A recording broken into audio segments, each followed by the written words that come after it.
This segment is actually dedicated entirely to the people, the most prominent retards on the internet right now. Aniza Jamha and her loving, doting husband, Ian Jamha, and they're currently unfolding misery. So on the last update,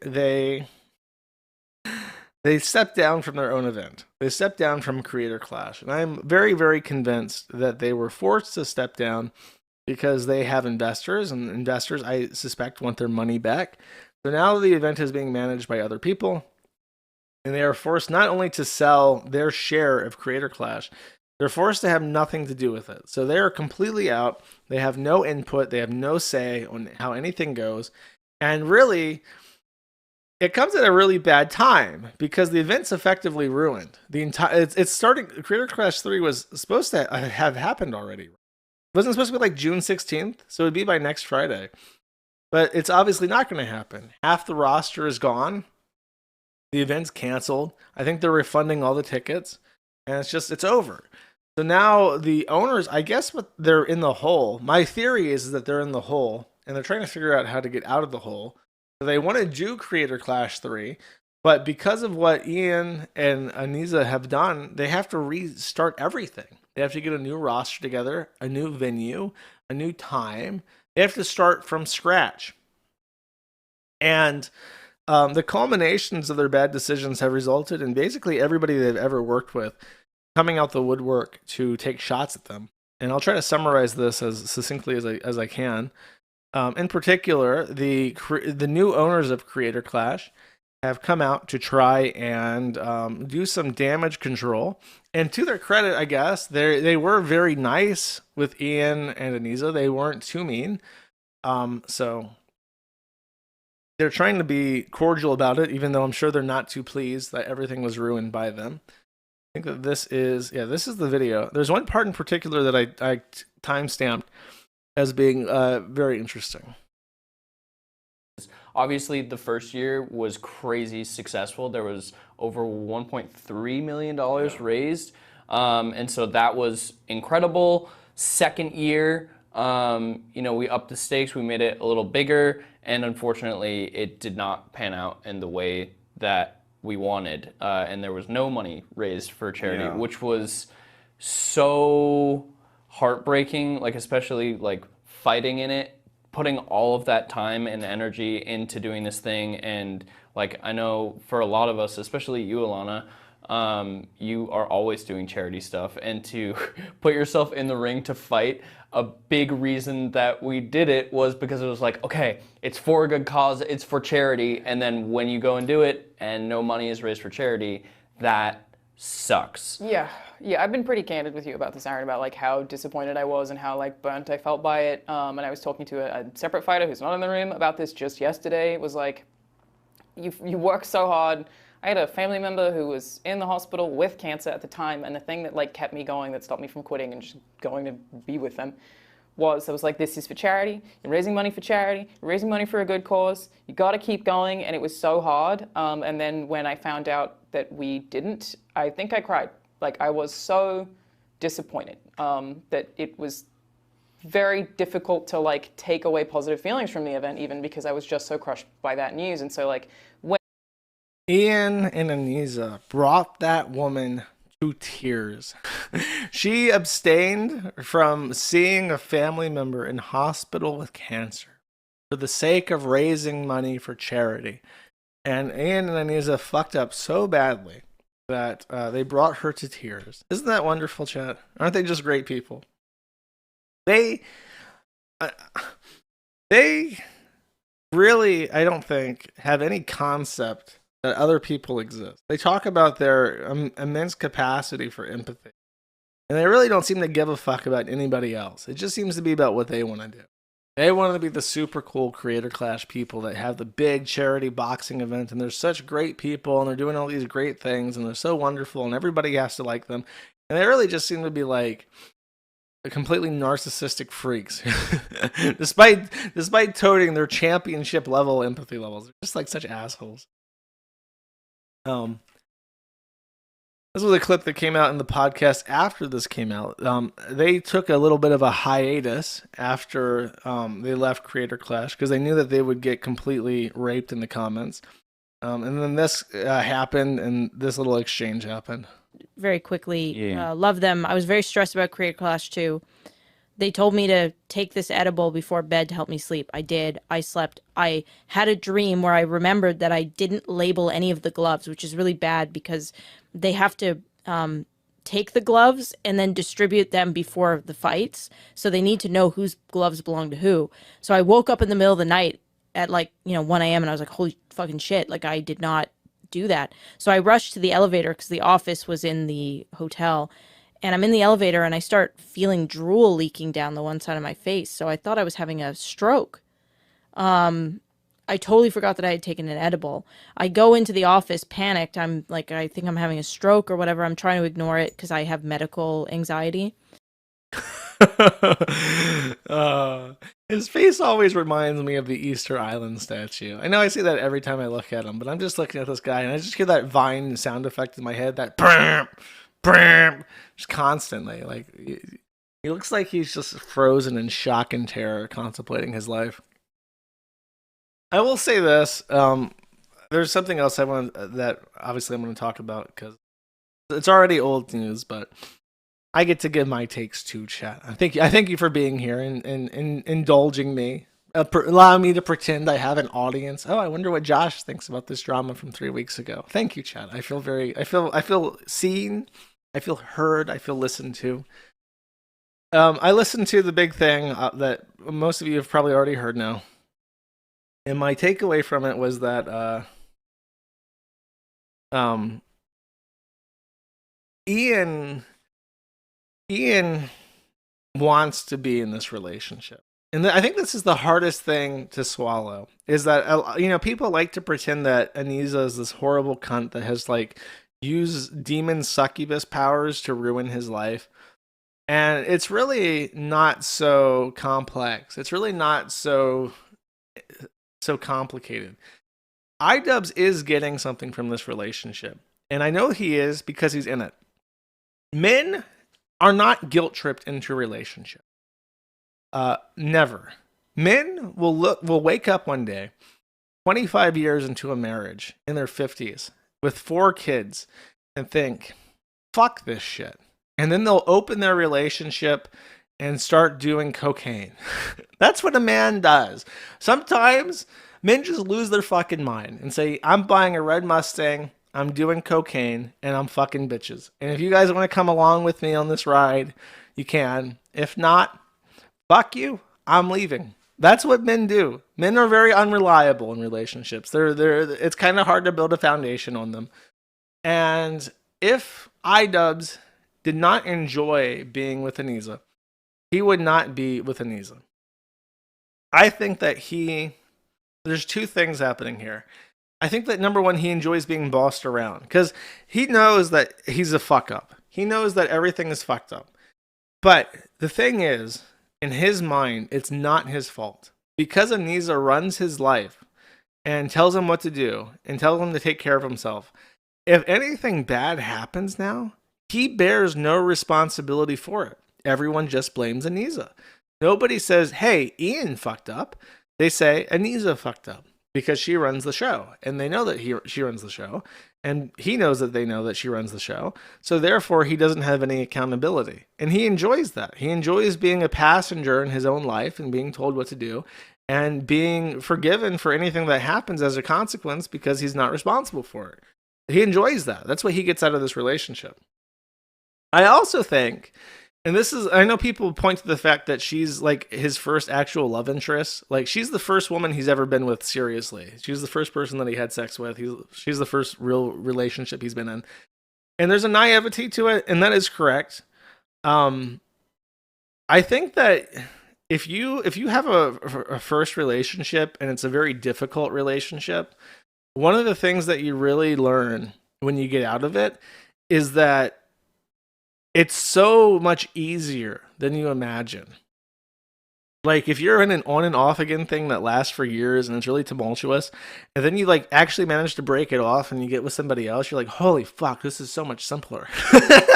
But if it's your first girlfriend or whatever, you just like, I guess this is just what it's like to be in a relationship. And then you have another relationship and like, oh my fucking God, what was I doing? I wasted so much time.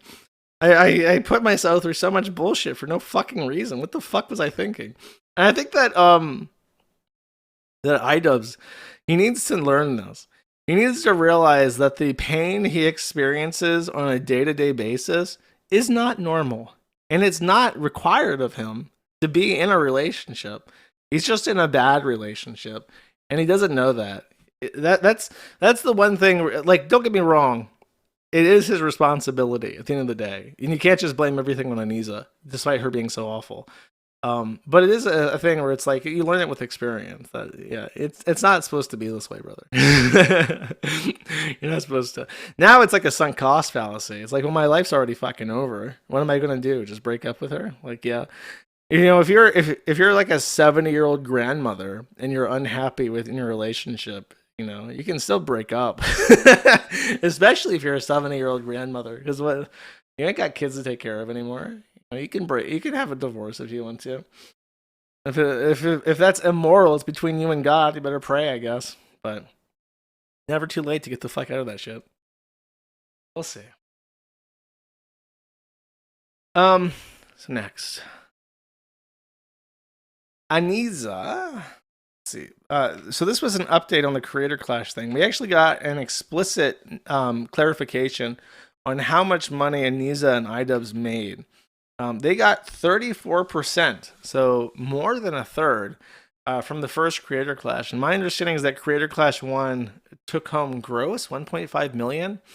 So $500,000, I think, went straight to iDubbbz. I don't have the exact numbers, but it was a multi-million-dollar figure that they took away from. That's that. LA Beast dropped out of the fight.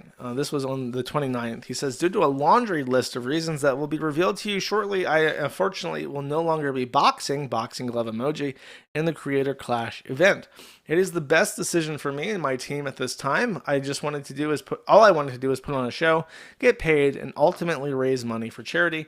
Unfortunately, that's not how it worked out. Sometimes plans fall through, and you've got to pick up the pieces and continue to move forward. That's what I'm going to do. LA Beast was one of the big ticket events, and he's out. Freddie Wong also dropped out, and people figured that out because he was simply removed from the card on the website, just taken off. Then Anisa and Ian decided to get into a slap fight with Donut Operator. This guy says Anisa joins her husband in calling out Donut Operator after he exposed the reason iDubbbz stopped talking to them. That is this video right here. So like he went to a range day with me one time. Like we used to talk a lot about content creation and stuff. And COVID rolls around, I get bored at home, so I make an OnlyFans where I'm showing my meat. Really? And, well, basically, I'm taking a steak and I'm rating a steak. And like, see, that's the reaction that you're supposed to have. Genius. I thought it was funny. So I'd be wearing like just an apron. Of course, I'm wearing like boxers underneath. And I'd reach down and be like, this is my OnlyFans. And this is an A5 Wagyu from down the street. And I would talk about it. And I sent it to Ian, and he got mad and called me and like said I was making fun of Anisa, and like I wasn't. I just thought it was a funny bit because I was sitting at home during COVID. And you'll never understand what it's like to be an ally. Yeah, he like said stuff like that, and just like haven't talked to him since. That was like 5 years ago. Over that? Yeah, and I've like texted him and tried to reconnect with him. He just won't talk to me anymore. By the way, that's like textbook domestic abuser. I know people don't like that when you talk about women being abusers, but that's that kind of social isolation shit. I don't know. My opinion is that he likes it. He likes it, chat. But technically that would be a abusive thing. He tried to clap back on this, by the way. His first thing was, conveniently leaving out that your GF at the time was pursuing OnlyFans, but you were too pussy to deal with the criticism, so you made a parody account. No, I don't want to be friends with a coward. So apparently Donut Operator makes bad penis decisions as well, and he fucked an OnlyFans prostitute. And when he got shit for it, his idea of dealing with it was just to make like a joke where he did his own OnlyFans showing off his meat. So apparently that's cowardice in iDubbbz and not being a real ally. Then his other clapback, this one from Aniza, saying, he also took us to a gun show where a child accidentally fired a gun that was loaded on a sales table into a crowd, and everyone nonchalantly said ND in unison like it wasn't a big deal. So Donut Operator actually clarified and said that they were not at a gun show. They were at a range. So people were much more chalant about it because the ND was down range. It was not just a gun at a gun show being fired off into the fucking air like a cowboy. So she doesn't understand the difference between a gun show and a gun range, probably because she's Canadian and retarded. So apparently this did happen. Then Brandon Herrera was blocked by her. He wanted to respond, set the record straight, and she said block. Then Froggy Fresh, who is a fighter from Creator Clash 1, he was kicked off the card against his will because it turned out, I think what happened is that Froggy Fresh was trained by Samuel Hyde. Samuel Hyde, of course, being a infamous comedian that Ian does not much care for. In particular, his wife, Aniza, does not much care for Mr. Hyde.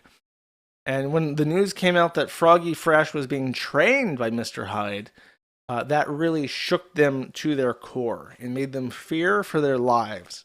So Froggy Fresh was kicked off of the card. Many years later, as Froggy Fresh is a bit of a shit stirrer, his wife, and I think we verified that this was his wife joined the Kiwi Farms and posted some deets. In particular, she says, one last petty thing before I go, Ian stinks really bad. Straight up body odor. One of the worst smelling people I've ever had to sit next to. Walking behind him, you're getting a whiff. I don't care about saying this now because they've shown their cruelty has no boundaries and it's not hard or expensive to put on some deodorant. To clarify, he stunk when we went out with him, not in a gym setting. I hope you both get sued into oblivion and lose everything. Remember, only rich assholes sue for shit talking.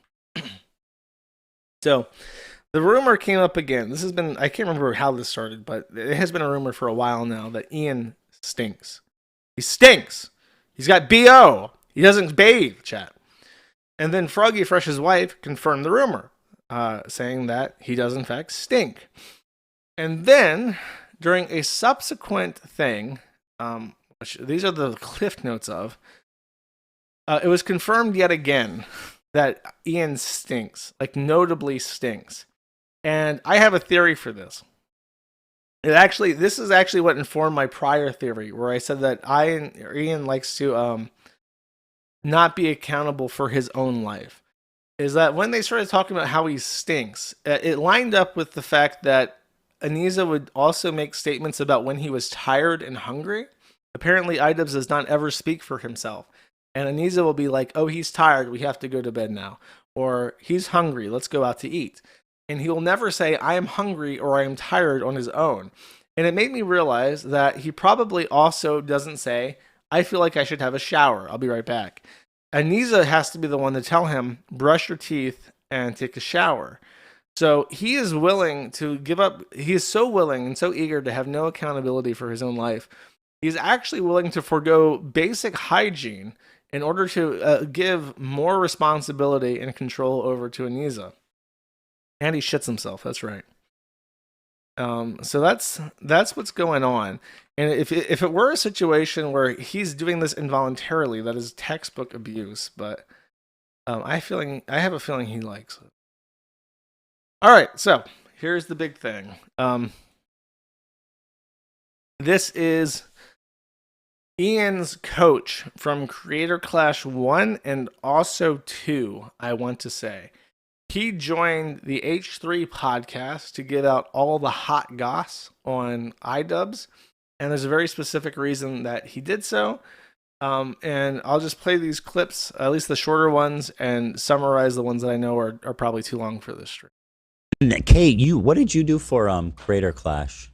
I traveled with Ian and Nisa along with Michael, and I did all the recording for all the sparring sessions, all the meetups with all the YouTubers, even small interviews with like Eric, who also fought on CC1. So I have a ton of content, and Ian promised us that he was going to put out this documentary that was going to share the journey of how Michael took this video game nerd and turned him into a boxer. And so that's how they sold it to us when they first came to us. And so I was super psyched that this is going to be a way for me to help build my husband's brand and also put the work out there. But it never came through. And so when he most recently put that video out saying that he told a big lie and he was never going to put out a documentary, and all he has is a ton of 4K videos of him doing stupid shit or something like that, it was actually very hurtful to me. That's your footage that he's talking about your footage. Yeah, exactly. 3 years. Yeah, 3 years of filming. Wow. Yeah, well. So she was there to record footage for him. And apparently, one of the big triggering events for this was that Anisa had made an offhanded comment that they had stupid footage of him. And that was actually supposed to be like a proper documentary that she spent like tons and tons of hours actually filming. So she was like personally slighted by that. For dynamic filming, I usually charge $150 an hour for dynamic filming. But because I was under the impression that this is going to charity, me and Michael, would always scale back on charging them. So, for example, instead of charging him $150 an hour, I would charge him $100 an hour. Mm-hmm. Yeah. And by the way, I've heard that from other professionals now. I'm starting to hear people say that like one of the announcers put out a video recently. Maybe you guys saw it. He was like, Wade? Yeah. He was like, they offered me a salary or they offered me payment, but I declined it because I was like, it's for charity. I'm good. But then they took that money that he generously forfeit, a guy who's not rich, by the way, and gave it to all the fucking creators. It's nuts. Yeah. It's always funny when H3 gets really upset about money. Like when people start telling them how they're fuck ups with money and finances, he gets like really, really personally upset. Like, what do you mean they didn't charge the full price? What do you mean they did a discount for charity? And it was a lie. It was a lie for the money. And he's like actually affected. Like the poor money was just taken, chat. It's taken. I'll put this up a little bit higher speed. There's all these interesting little details that you guys shared with me. For example, one being that I think it was you, Kate, that mentioned that he and Anisa did in fact pay for Hassan and all of his compatriots to travel to and stay at Creator Clash 2. Yes. Yeah, so they were talking about that long before, about how they had to fly in all these people. First of all, they rented the hotel for over 300 creators and flew a lot of them in. When the first year, it was much more scaled back. We just had a couple floors of like some place, like a nice suite place, but it wasn't extravagant at all. And then the second year, they did that full hotel for 300 creators. They flew a lot of people in. One of the people they flew in was Fraudy Tonic, and they flew him in from France. That's insane. And Fraudy had told us that he was there to salvage the documentary. Yeah. And that was super offensive to us because we're like, what do you mean salvage the documentary? And he said his job was to go around and like film Anisa having interactions with everyone. So we didn't know if that meant they were going to make the second documentary about or the actual documentary about how like Anisa was responsible for the event, because she did put a lot of work in for the first event and she did put a lot of work in for the second. But at the same time, in the first event, she didn't get credit for it. So she felt like she deserved all the credit. So I think that's why they paid Fraudy Tonic to come film her and follow her around for the second event. But yeah, they flew in a lot of people. They rented out the whole hotel for 300 creators. And when we asked them if Ian's dad was going to be there, because he was there for the first event, they said they couldn't afford to fly Ian's dad in. It was too expensive. Yeah, I know. It's pretty sad. And Fraudy Tonic told me directly, because I met him at the hotel, right, where we were all staying at in Tampa for CC2. And he was like, oh, you're the videographer that has all the content of Ian sparring. And I said, yes, I'm super excited. I've been waiting for this documentary, but it never came out. So I heard that you're taking it over now and you're going to help with the editing. And that's when Fraudy Tonic told me that, yeah, Ian and Issa brought out his whole crew from France. His whole crew? I think it was just him. Well, he had a few people that were holding the cameras, his camera guys. Because the interesting thing was that usually when like someone is a videographer, they would be the one filming most of the time. But it was interesting to me that he was just directing? Yeah, he was more directing. What this fucking guy thinks he's Spielberg? Scorsese. What the hell's going on? Camera people with him that were actually doing the work. I don't remember that, but I do remember for a fact that he had told us that he was flown in to salvage the documentary. Anyway, so we were just offended by that because we were like, what do you mean salvage the documentary? And then him saying that he had no idea how to make the documentary for the first event. I had taken him from like 140 pounds as like never played a sport a day in his life. 10 months later, he ends up fighting Dr. Mike in front of over 10,000 people with 100,000 pay-per-view buys. And the fight itself was like a rocky moment. And then he literally took interviews with everyone before the fights, after the fights. He got all the coaches to interview. And then he said he had no way to make the documentary. So I was just like, how can you not make it? Yeah. AB made a documentary. Everybody made a documentary. AB, Harley, I was in their documentaries, but I wasn't in Ian's documentary. What the fuck? Which is crazy because the whole arrangement that they had, by the way, is that this guy would train him for cheap. And the idea is that he would start his business, and this is what Ian agreed to. He would start his business through being known as the boxing coach for iDubbbz. And iDubbbz made no effort whatsoever to support him. Did not allow him to make the documentary, to show behind the scenes training. Made no effort to actually participate in the boxing event to make it successful. I'll skip this clip, but the guy basically says that iDubbbz didn't even want to be there. he was like a little kid being brought into like a gym class he didn't want to be a part of, and was just like, why are you even here? You know, you're an adult. You can just not do this if you don't want to. And apparently at some points he did. He did just decide to not participate at all and not show up for training, which additionally made this guy who was spending his time and money and effort, you know, helping iDubbbz get into shape, look even worse because he wasn't prepared to fight. This is just, apparently Anissa, even though she didn't fight in the second one, she was taking like half the time that iDubbbz was supposed to be boxing, and instead of paying him, you know, more money for having two people to train, she just took up his time, and and that's it. Also, they didn't get paid. So I think there was supposed to be like a 5,000. I can't remember the exact amount, but it was like a 4 or 5 figure thing. I think it was $5,000 of bonus money that they were supposed to receive. And iDubbbz gave so little of a shit about actually compensating his coach that he promised he would help start his business. He supported him. He just stiffed him $5,000. So AH3 pays this guy $5,000 just on the spot, just to show how generous he is, because with Jews you win, chat. And it really is some of the most expensive $5,000 ever, because apparently before he got on stream, by the way, iDubbbz had ignored his text messages, and the text messages are important, like the last conversation they had.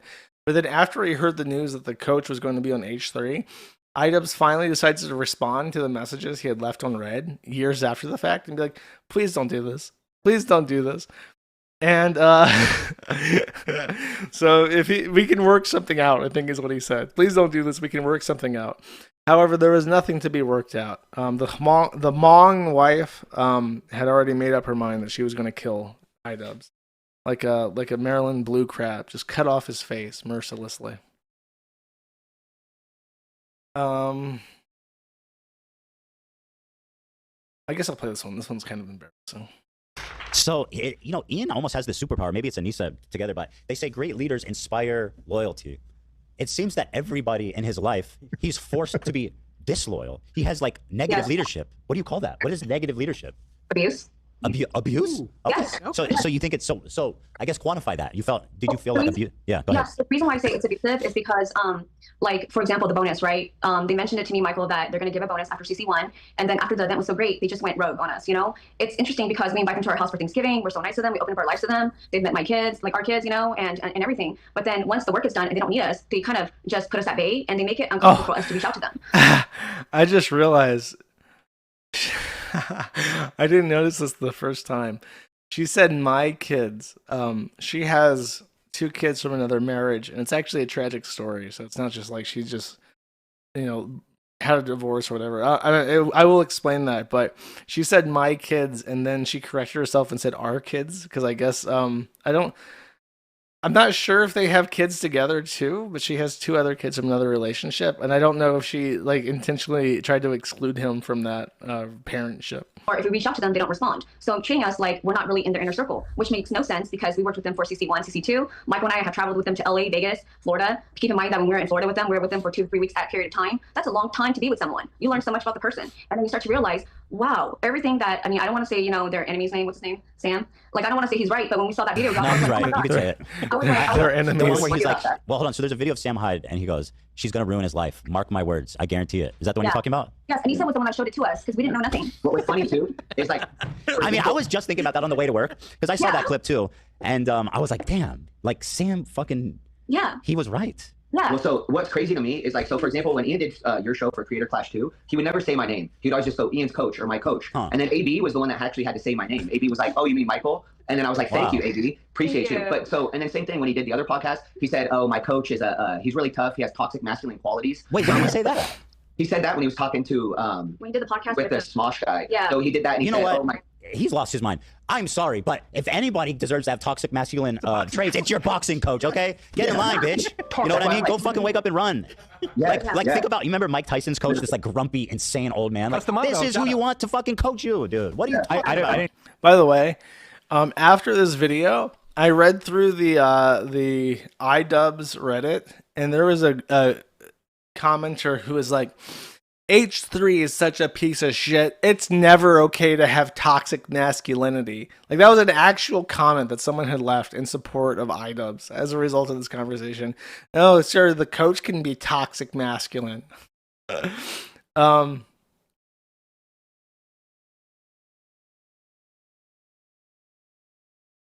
iDubbbz cried because the coach yelled at him, so he cried, and that was a big part of that. It's long-winded, 6 minutes. So this is her complaining about the documentary again. A bit, like I said, a big part of this was supposed to be the documentary coming out and showing this guy and his coaching and how he's a great coach because his wife had been encouraging him. Like, this guy is a bit of a dummy, and he was just more than happy for like the last 10 years to be a boxing coach at some other guy's gym. And his wife is like, honey, you must be a successful businessman. Go out into business for yourself. I will help you become boxing coach. So he was like, okay, I'm going to do it. I'm going to start a business. And iDubbbz was a part of that, where it's like, okay, look, I'll coach you. I'm an experienced, seasoned, professional boxing coach. This is literally my job. And I will take you from being a doughy piece of dumpy ass, and I will turn you into a Greek god. This is as long as you follow my instructions. This is what I will do for you. But you have to publish let my wife do a documentary so we can self-promote, and then you have to advertise for me as well. And iDubbbz and Anisa just completely undermined them. And I don't know. I assume this is going to be in the clip afterwards, but I'll just spoil this and skip over it later. Despite them inviting Ian and iDubbbz into their house for Thanksgiving and shit, because apparently the Hmong woman, she made like a turkey for the first time just for Ian and Anisa. There were certain things. It was like the post-show event in Creator Clash 2. Ian was sad that his friends that he invited to Creator Clash didn't have anything to do after the event was over. So they made sure to have like a whole party for all the Hasana B people to come hang out with the boxers after the event. They called it the gala. And iDubbbz did not invite his coach. So they had this big after party with all these YouTube influencers. And his coach that was giving him basically next to nothing free training was simply not invited. Was not even informed of there being a gala. So that they wouldn't have hurt feelings until way after the fact, I guess. This is about the bad breath. Okay, yeah, I'll play. Now, I want to ask you something. It's alleged by Anisa herself that Ian has both bad breath and he shits in his pants frequently. That's right. Do you have Oh my god, earlier in the stream I was like, how did that rumor about him having terrible BO start? Duh.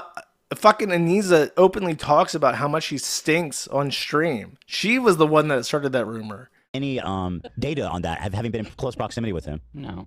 So I don't want to just talk shit about him, but like there would be times, for example, before the first event, where he was talking about getting tonsil stones, and he was saying he was going to get strep throat because he had tonsil stones. And I said, Ian, tonsil stones don't cause strep throat. Tonsil stones are because you're not brushing your fucking teeth. And so he was like, oh, okay, hygiene. And I'm like, yeah, fool, like, you need to brush your teeth. And he's like, wait, hold on. That shouldn't be something you need to hear from your boxing coach. Brush your teeth. That's something, that's it, knowledge he should have come to you with. Yeah. He was worried about getting sick. Like, so, yeah. So was it Creative Clash 1 or 2 where Anissa sent us, it was a day of training. I don't know if you guys, I feel like I should explain this. A tonsil stone is like a clump of bacteria that grows in the back of your throat when you don't do oral hygiene correctly. And you cough it up like a cat. It's the worst smelling thing ever. If you've ever smelled a tonsil stone, it's like the worst fucking thing ever. And if you don't like brush those out, it just sits in the back of your throat and it's the most disgusting fucking thing ever. And it makes your breath smell like shit. If you ever meet somebody who has tonsil stones and coughs these fucking things out, they're actually vile beyond belief. For one of the There was a kid, there was a kid in my middle school class named Devin who had BO, and this was one of his things. He had tonsil stones, and he hacked one of these fucking things out, and it is like, it knocks you off your fucking feet. It is the most disgusting fucking thing in the entire fucking world. CC1 or 2, I can't remember which one, and she sent us a photo of his tongue. And she said, oh, I think he might have like bad breath and it's causing. Hold on. Go back. Why did she send you a picture of his tongue? They thought it would show us that he was going to get strep throat. Yeah, so he couldn't. And I'm like, because they were trying to say he's going to get sick before the event. And it can happen if you train too hard before an event. You run your immune system down, so then you can get sick. But we weren't training too hard for him to get sick. Yeah. So like they wanted him to gain weight, and I kept telling him, like, there's ways we can gain weight right before weigh-in. So I want you at like a healthy weight because they wanted him to be 188 for the Dr. Mike fight. So the Sunday before the fight, Anissa makes him eat all this shitty food. So the Monday before the fight, he couldn't even do 2 rounds of pads in the ring without almost throwing up. So I'm fucking pissed. I'm like, what the hell? Like, why are you doing this? I was like, I was telling you, if you're 188 or 180, but you drink like a couple Gatorades, a Gatorade is 32 ounces, which is 2 pounds. I'm like, just drink 2 or 3 Gatorades right before weigh-ins, and you'll gain like 4 or 5 pounds, and then you'll be 185. But instead, she was like, no, he needs to eat all this shitty food. So they were feeding him all bunch of shit. And that's why when he weighed in with Dr. Mike, he was like grabbing his belly. And I'm like, bro, that's embarrassing for me. You're making I'm your fucking coach, and you're in there with a belly up there. Like, it's one thing to gain the weight and be like, oh, I gained weight. But it's another thing to be like the day before the fight grabbing your belly. And it's because you fucking ate a bunch of bad food. Yeah, they would get Denny's all the time, and then he would. Denny's? This is important. I'm accused all the time of people say that they see me in Denny's farting. They say that about me. And I want them to, I never go to Denny's. I never go out to Denny's. But Ian's the one who's actually shitting his pants at Denny's. Yes. The meeting that we had right after Alex Ernst's fight, sparring session was at Denny's. Yeah. Say that again. I'm sorry. Say that again. The meeting that we had to have with Ina and Anissa after the sparring session with Alex Ernst was at Denny's. What did they eat at Denny's? What did they order? Just like disgusting. But she loved it because she used to work there back in the day. And I was in my mind, I'm like, Ian, you're a fucking millionaire. Why are you eating at Denny's all the time? Like, stop it.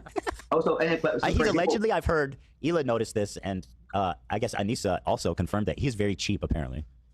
Yeah, I mean, I didn't experience that. Like, he was always good to me, but at the same time, except for the fact he would never help promote me. Well, I could say that I wonder if, like, this is a good example, but, like, for example, when Michael trains Ian, he charges $100 an hour, but Anissa would always want to be trained at the same time, so Michael is training both of them for $100 an hour, and I would always tell Michael, like, you're training both of them, you should charge each one of them $100 an hour, and Michael would be like, oh, well, it's for a charity event, and I feel bad asking, so let's just do it for now, because we're going to get a bonus one day. I cannot even think of the last time I've eaten at a Denny's. There's nothing at a Denny's I'd ever want. You know what I mean? But if I do want like shitty breakfast food, I'd either get IHOP or I would get that's the other one, Waffle House. Waffle House is that Gucci Mang slop. You walk in, this is what you do, Chet. You go to Waffle House and you say, I want a double order of hash browns, smothered, covered, chunked, diced, and peppered. And then you grab that bottle of ketchup and you drown those fuckers in that ketchup shot. That's how you eat at Waffle House. And it should be 4 a.m. You should be somewhat drunk, and there should be black people arguing somewhere. This is the ideal eating experience. There's a sort of bliss at a Waffle House at 4 a.m. where you're drunk and you're eating your double order of hash browns, smothered, covered, chunked, diced, and peppered. And as you're sitting there listening to black people argue, you know, when black people argue, it's like a little Tasmanian devil thing. They're very dynamic and running around, and they might even involve you. I remember one time I went to a gas station. It was like 4 a.m. and I was drunk. And the black guy, like, I don't know why, but I think he was pressing me. He said something to me. He was like, what's up? But like in a really black way. And I was drunk and I just looked at him like one eye half closed and I'm like, Nothing much, Meng. I walked into this very, very black gas station to get some Gatorade 'cause I desperately craved Gatorade. I don't know. You become blacker and more able to socialize with black people when you are intoxicated, and you can eat your hash browns unmolested at a Waffle House when you have alcohol and and you. um. All right, next. Let's see what we got. His body odor. This is what I wanted to hear. I wanted to hear about the BO, Mang. You mean that BO Do you have any talk. commentary about his potential body odor? I mean, I say it's true. I smell all the time. It's horrible. A good example is this, because Michael's so nice and doesn't want to say it, but here's the thing. When we're in fight camp, he does 2 hours in the morning and 2 hours in the evening, okay? For the first fight he did. Well, Yeah, for well, the first part of the first fight, not for the actual camp. Correct. During the camp was when he cut out his 2 days. And that was the most important time to be doing 2 days. Yes, so he would smell so bad that when he comes back in the afternoon to train, he doesn't shower in between his sessions. And so like the coaches that are training other, members there would just like look at us with the weirdest face, like a stink face. And then Michael would try to take Ian to the corner where there's not a lot of members of the gym, so they don't have to smell it. I tried taking the open doorway. Yeah, so that does happen. I'm not lying. It's true. He doesn't shower. Yeah. I just didn't understand why she wouldn't tell him. I'm like, what is going on here? So, and She tells the audience. She humiliates him in her Discord. She's fine releasing everything, but she won't talk to him about it. I'm just like, what the hell? Yeah. And like, I didn't Hold feel on, like guys. I got to sit on that for a sec. He stunk up the gym so bad you had to move him away from people. Yes. Okay. Hold on. Let me just sit with that. 0.5 hotter, as if like he fucking his breath didn't stink all the time.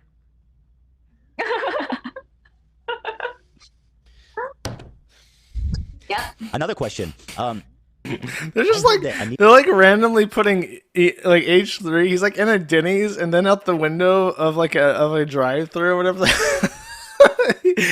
He just keeps teleporting around, but he's always in a chair. So it's kind of like the guy from like Sparky from C Lab. He's just always in his chair, no matter what he's doing. Inez is a shitty Muslim. Yeah, we fucking know. They were scared to put out the documentary, the second one, because Anisa failed so bad. Ian was left to deal with the consequences, to all the embarrassing crap and drama. Ineza had Thanksgiving dinner with her coaches and went silent on them. Radio. Michael went to hell with Ian and has no relationship. I think this is important because he sounds really. I think this is the part where he actually sounds really affected by how badly Ian treated him. That because like I think for the first fight it could have made a great documentary, but I think for the second one they were scared to put out that Anisa did all this work because it failed so badly. She wasn't even when he did his charity, when he did his charity stream, or not, I won't even call it charity. When he did his fundraiser stream, because it wasn't charity, it was fundraiser. So when he did his fundraiser stream, I don't even think she was really a part of it, and it was like a lot of this thing failed because you were the person in charge. But now when Ian has to make up for it, she was nowhere to be found. And he was like doing embarrassing things. As a boxing coach, you don't want to see your client doing those things under those circumstances. It'd be keep different. The pride up. Keep the self-respect up. Literally, because that's on my, and once again, that's what I was telling him. I was like, a lot of what you do reflects my brand. So when he attacked you, all of a sudden, I start getting all these messages on all my stuff, and I'm like, what the fuck is going on? Like, why am I getting all this? Like, one, we were getting views again on some of the like old, because I haven't put anything on YouTube for a long time, and all of a sudden I had a video of us at the AM of the Creator Clash, and all of a sudden there's just all these bad comments on it, and I was like, what the fuck is going on? And then I find out, and that's when we find out that he created the drama with you, and that's when we found out all these other things, and that's why we were like, I'm gonna get my side of the story out there, because one, I'm not affiliated with him unless, like, except for training that 10 months the first time and the 4 or 5 months the second time. Otherwise, like, we have no affiliation. Yeah. We'd invite him to Thanksgiving dinner. He came once. Like when I went to LA, Thanksgiving dinner at your house? I needed turkey for my first time, and it was a special Thanksgiving because it was. You had turkey for the first time? Yeah, what have you been waiting for? Oh, you made it. I made it. Yeah, so I made the turkey for the first time. It was a super special Thanksgiving because Michael and I had just moved in together. We decided that we were going to get married. And not only that, but Michael's dad passed, And so that Thanksgiving was super special. I've never made a turkey my entire life. I put it together. I figured it out. We live in a small 2-bedroom, 2-bath apartment, and I had to go buy extra tables and chairs. So there'd be room for me, Michael, my 2 sons, and my friend, and Ian and Nisa to sit. And we went out of our way to do all this for them. And they just treat us like we're just, I don't know, gone with the wind. Yeah, so, but what I was saying about that was like, I would invite them out to do stuff and almost never get a response. And then when I was in LA, like I hit up AB and he's like, yeah, let's go out to dinner. And I'm AB's like, such a good guy. Yeah. I'm like, so AB's willing to go out to dinner. But Baby likes you. I think he wanted to spend time with you. Yeah, but my own fighter didn't. And it broke my heart all the time because, like, so there's a coach named, like, Mike Quick Flores, and he's amazing. And his fighters loved him. They helped him start a damn YouTube channel. They bought him cameras. They helped him start a YouTube channel. They did all this stuff for him. And, like, one of his fighters was, like, James Odwin's out. That got knocked out in, like, freaking 30 seconds. And he still loves training with the coach. So I'm like, how does somebody that get knocked out in 30 seconds have such a close relationship with his coach? And I, like, went to hell with Ian, and we have no relationship. Yeah. Tragic, chat. It hurt his feelings. His feelings were hurt. Anisa a bitch. We don't know that. Anisa was mean to Ian. We know that. They call him anti-Semitic. That's not.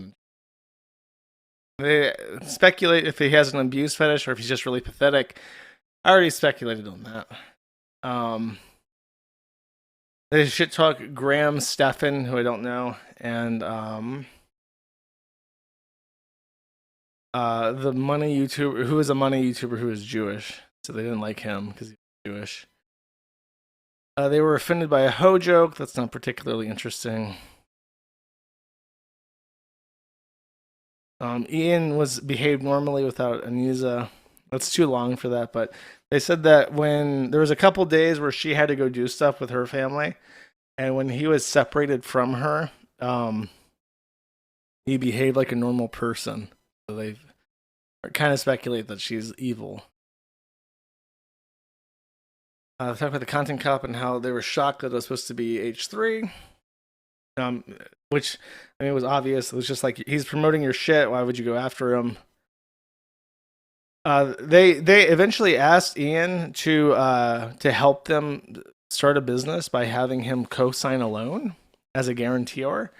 And granted, this is like a really, I would never recommend anybody co-sign a loan of somebody because it's a bad idea. But Ian's response was like, in no world can I help you. So he was like extremely mean about it for no particular reason. Okay. How much of this is okay? I'll just let this play out and then I will add anything that's missing. I'm not done because Kate, I wanted to ask you. You brought up when we were chatting a bit before the show. I brought up your working on some really interesting activism where you were. Yes. This is not interesting. It's really shocking and sad that you yourself were a child bride. Yes.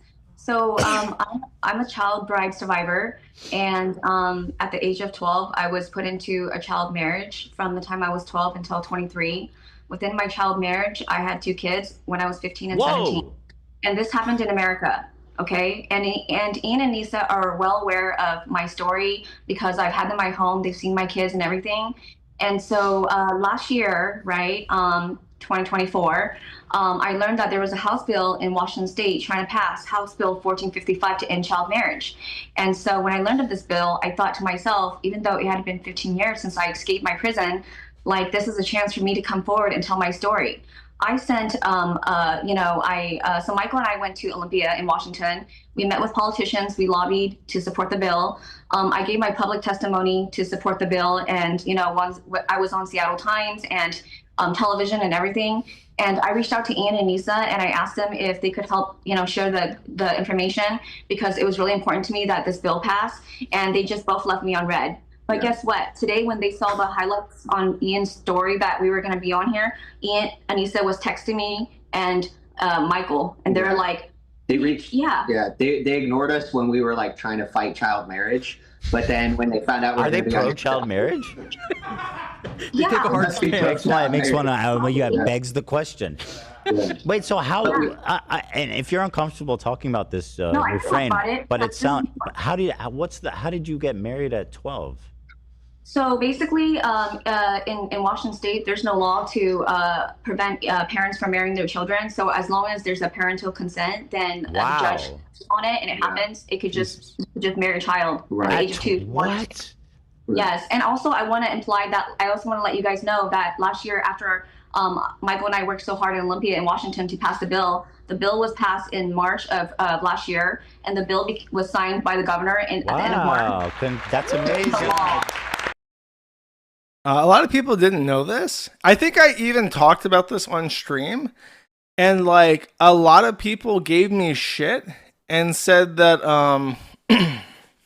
I was making things up and using like liberal feminist talking points. So I'm going to show you this. I don't know which one is like the most up to date. This looks like it's probably up to date. There are 2 kinds of marriages. Marriages that you can have with parental consent and marriages autonomously. So in this, I think this map is accurate, but there are several states. I think in Texas, they updated this recently with parental consent.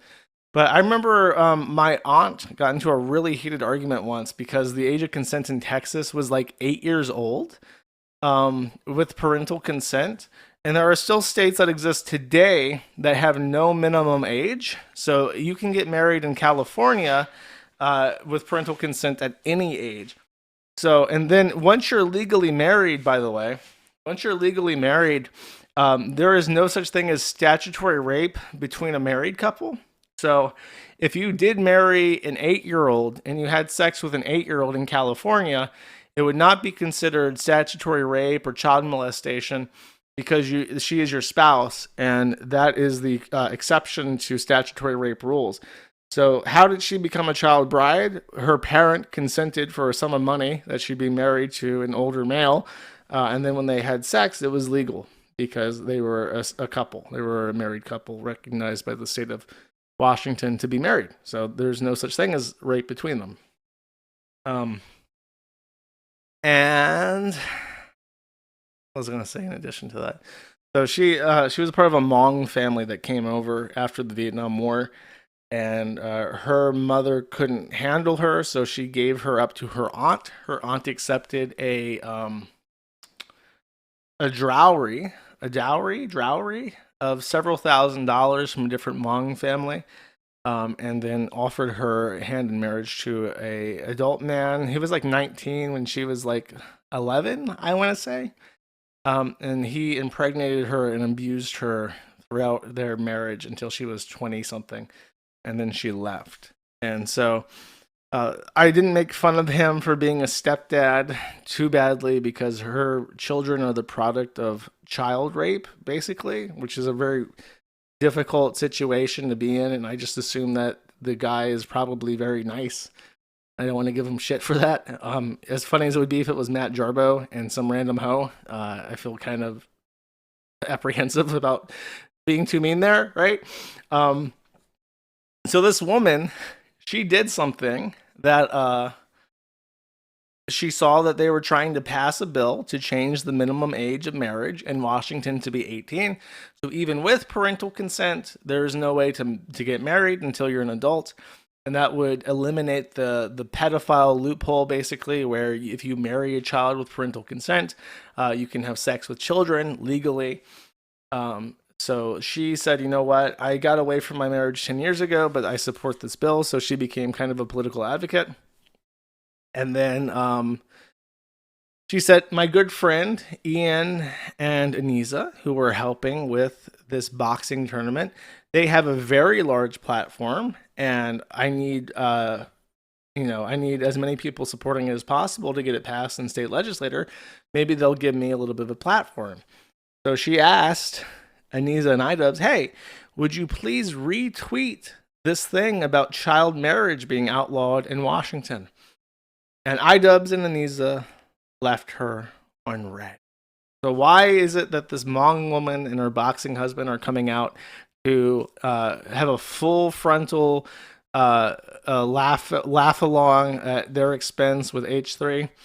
Is because Anisa and iDubbbz could not be bothered to give enough of a fuck about these people who donated their time to end child marriage and left them on fucking red. They didn't give them the bonus. They didn't give them the full price of the work they put in.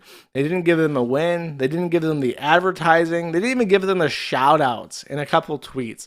And then they couldn't even be fucking bothered to help her pass a bill to end child marriage. That is how lazy, ungrateful, and just outright fucking shitty these retards are. And not just that, not just like moralistically bad people, they're dumb. It's dumb as fuck to take the charity of somebody and then spit in their fucking face like that.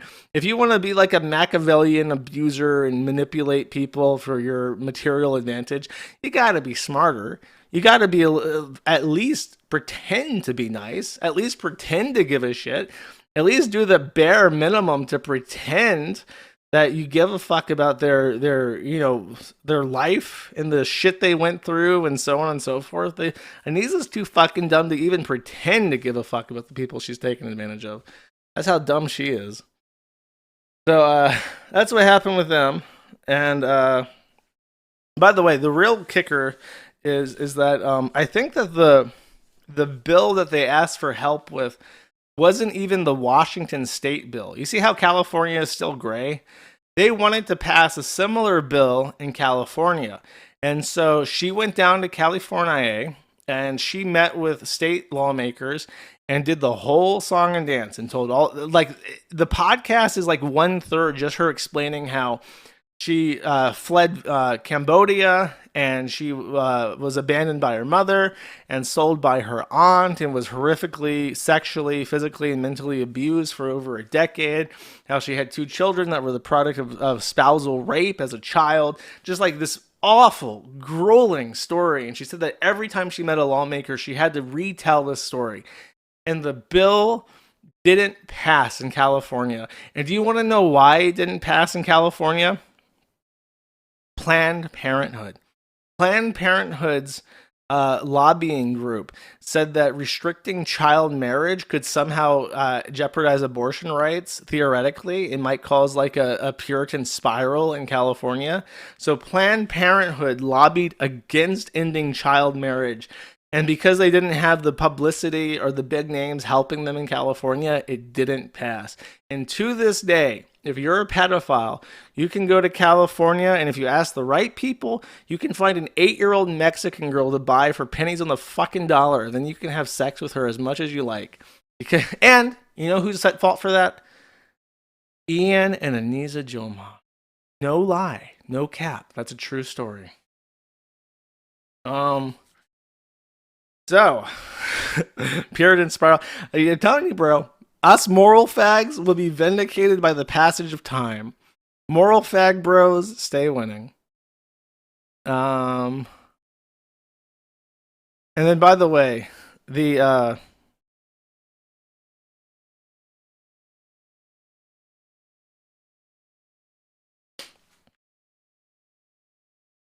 this is apparently Hassan Orbiter. I didn't even listen to this, but I want to see what it says.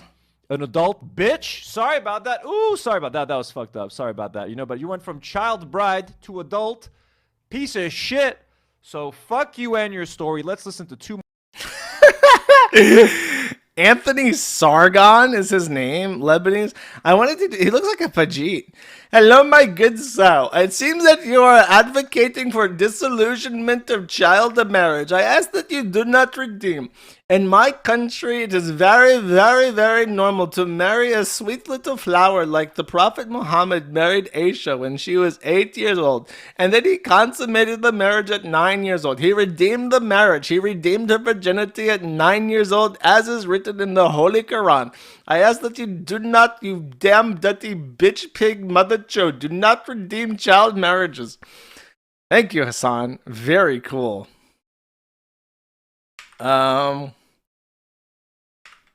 Boy.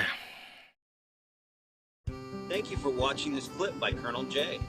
This is the King of Bold here. Remember to like and subscribe. Juice!